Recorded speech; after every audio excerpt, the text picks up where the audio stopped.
BJP RSS पर नफरत फैलाने की बात करते हैं, हिंदू मुसलमान के बीच में डिवाइड पैदा करने की बात करते हैं, और अगर वो सावरकर का सवाल नहीं खड़ा करते हैं तो फिर जो विचारधारा जिसको स्थापित करना चाहते हैं और जो बीजेपी आरएसएस की विचारधारा को डिस्क्रेडिट करना चाहते हैं, फिर वो बात अधूरी नहीं रह जाएगी धर्मप्रकाश जी? नहीं, मैं बिल्कुल आपकी बात से सहमत हूं कि वो करना पड़ेगा, लेकिन मेरा ये भी मानना है अभी कि जितना उसको करना चाहिए उतना वो नहीं कर पा रहे हैं। क्योंकि अभी जो कांग्रेस पार्टी है खुद उसमें विरोधाभास है। अब जैसे जो राहुल गांधी है या जो प्रियंका गांधी हैं, वो खुद अभी जो जितने भी जो भारतीय जनता पार्टी जो टैक्टिक्स अपना रही है कि मंदिरों में जाके जाओ, वहां जाके जाओ, वो खुद भी कर रहे हैं अभी उसको। तो उसका मतलब जो अगर आपने उस बात का विरोध करना है तो उसका विरोध आपको फर्मली करना पड़ेगा। वही आप करके विरोध जो वो कर रहे हैं आप भी वही करेंगे, उसके बाद वो तो विरोध नहीं ना हुआ। उसका मतलब कि आइडियोलॉजिकली आपको, जैसे अब जो कांग्रेस पार्टी ने इतने साल में किया है। और मैं एक बात और भी कहूंगा कि अगर कांग्रेस पार्टी का आज कार्यकर्ता है या जो आम आदमी है वो राहुल गांधी की यात्रा में जुड़ रहा है, लेकिन प्रश्न आज ये भी है कि जो कांग्रेस पार्टी है वो किस बात के लिए जो है आज लड़ रही है, किस बात के लिए वो खड़ी है, किस बात को पर वो जो है भारतीय जनता पार्टी का विरोध कर रहा है। तो जो अगर इस बात पे क्लैरिटी नहीं होगी, देखो अगर हम पीछे इतिहास देखें तो कांग्रेस के साथ जो है जो स्वतंत्रता आंदोलन से लोग जुड़े हैं वो जुड़े हैं ना इसीलिए कि भाई जो कांग्रेस पार्टी ने जो है यहाँ पे डेवलपमेंट का जो एक मिडल पाथ अपनाया, उस बात को लोग उसके जुड़े, वहाँ पे उसका मतलब साथ भी दिया, और स्वतंत्रता आंदोलन में भी जो इनका वो रहा।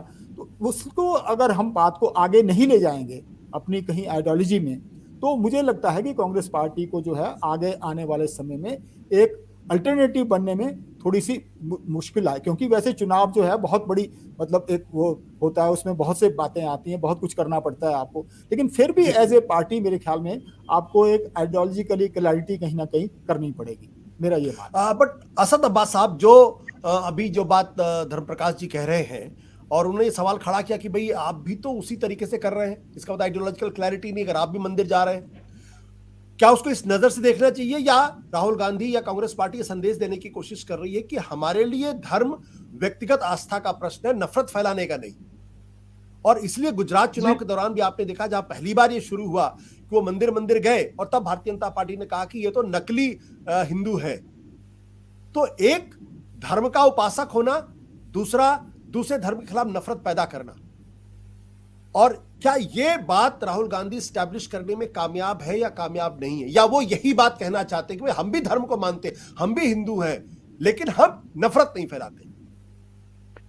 आशु भाई देखिए, जॉर्ज ऑरवेल ने बहुत खूबसूरत एक कोट कहा है, मैं जो कहना चाहूंगा हमारे जो तमाम पैनलिस्ट के साथ, all animals are equal but some animals are more equal than the others and the most equal are the political animals. एक बात तो सही है कि भाजपा को ये हिंदू मुस्लिम करने में और टेम्पल जाने में इनको वोट्स तो मिल रहे हैं, तो उसी तरह से दूसरे पॉलिटिकल पार्टीज है जो हम भी जानते हैं और आप भी जानते हैं, जो इसका थोड़ा ना थोड़ा फायदा उठाना चाहते हैं। ये बात सत्य बात है, सत्य हिंदी पे। और रही दूसरी बात, मैं समझता हूँ कि सिर्फ बीजेपी को कौन सा हक है कि वो टेम्पल जाए। अगर कांग्रेस के राहुल गांधी जाना चाहते हैं, आपके अरविंद केजरीवाल जाना चाहते हैं, तो सभी को पूरा हक है, चाहे वो गुरुद्वारा जाए, टेम्पल जाए, मॉस्क जाए, कहीं भी जाए, सभी को वोट्स प्यारे हैं अशु भाई। ये तो जैसे कड़वा सच है वैसे सच्ची बात है। और रही दूसरी बात, मैं समझता हूँ कि भारत जोड़ो से ज्यादा कांग्रेस जोड़ो की जरूरत है।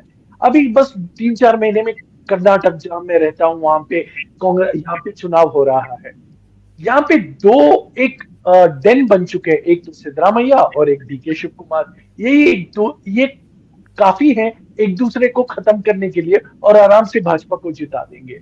वही नहीं, आप अशोक गहलोत को देखो या सचिन पायलट देखो या आरपीएन सिंह साहब रवाना हो गए, ज्योतिरादित्य सिंधिया, शिवेंद्र देव और कई अन्य, जितेंद्र प्रसाद, कई अन्य।